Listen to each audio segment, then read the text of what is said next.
அன்னைக்கு பெங்களூரில் சரியான மழை பெஞ்சிட்டு இருந்ததுங்க. இப்போலாம் வர வர காலையில் வெயில் அடித்தாலும் அந்த வெயிலும் அந்த தாக்கம் ரொம்ப தெரியல, அந்த ஈரப்பதம் இருந்துகிட்டே இருக்குது. ஈவினிங்லாம் வந்து பார்த்திங்கன்னா சரியான மழை பெய்யுது, நல்லா குளிர் அடிக்குது. ஸோ சாயும் வந்து பார்த்திங்கன்னா நல்லா ஹோம்ஒர்க் பண்ணிகிட்டு இருந்தான். அம்மா ஏதாவது சூடாக சாப்பிட கொடுங்கம்மா, ஸ்நாக்ஸ் வேணும் அப்படின்னு கேட்டுட்டு இருந்தான்.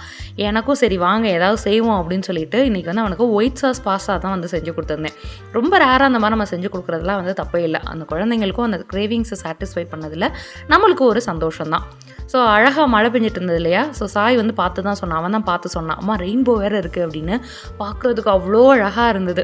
இந்த ரெயின்போலாம் ரொம்ப ரேராக தான் நம்ம பார்ப்போம். இன்னமும் அந்த ரெயின்போலாம் பார்த்தா எனக்கு இந்த சின்ன பிள்ளையில நம்ம எப்படி எக்ஸைட்மெண்ட்டாக பார்த்தோமோ இப்போயும் அதே ஒரு எக்ஸைட்மெண்ட்டில் தான் நான் பார்த்துட்ருக்கேன்.